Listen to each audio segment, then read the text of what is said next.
அன்னைக்கெல்லாம் என்ன சொல்லுவாங்கன்னா, நெறைய தோஷம் அப்படிங்கிற வார்த்தை கேட்டிருப்போம்.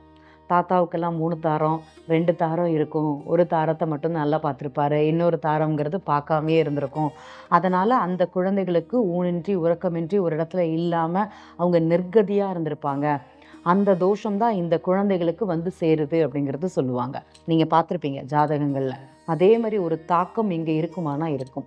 இந்த காதல் திருமணம் செய்து கொண்டவர்கள் ஒரே மதமாக இருந்ததுன்னா ரொம்ப நல்லது.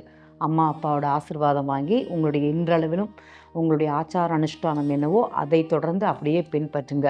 வேறு மதத்தில் செய்யும்போது நிகழக்கூடிய பிரச்சனைகள் அப்படிங்கிறது அதிகமாகும் அப்படிங்கிறத மாத்திரம் தெரிஞ்சுக்கோங்க. ஏன்னா ஒரு ஜென்ரேஷன் எப்படி விலகிருதுன்னா அடுத்தடுத்த தலைமுறைகள் அங்கேயே நின்றுவாங்க. இதை பற்றி நம்ம நிறைய பேசணும். நிறைய பேசணும்னா நிறைய பேசணும். ஏன்னா இந்த பித்ருக்காரியம்னு ஒன்று செய்வாங்க. நீங்கள் பார்த்துருப்பீங்க, கேள்வி கேட்டிருப்பீங்க. ஒரு ஆடி அமாவாசை, ஒரு தை அமாவாசைக்கு பெரியவங்க வந்து பித்ருக்காரியம்ங்கிறது ஒன்று பண்ணுவாங்க.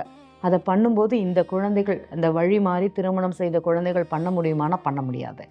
அப்போது அன்னைக்கு உங்கள் தாத்தாவுக்கும் உங்கள் பாட்டிக்கும் கொடுத்த உணவுங்கிறது அங்கேயே தடைபடுது. இன்னைக்கு அப்பா கொடுப்பாங்க, அதற்கு அடுத்த ஜென்ரேஷன் யார் கொடுப்பாங்க? உண்மையிலேயே ஒரு தலைமுறை அப்படிங்கிறது 3 தலைமுறை பித்தர்களுக்கு போய் சேரும். ஒரு நம்ம இது பண்ணுறது, பித்ரு தர்ப்பணம் பண்ணுறதுன்னு.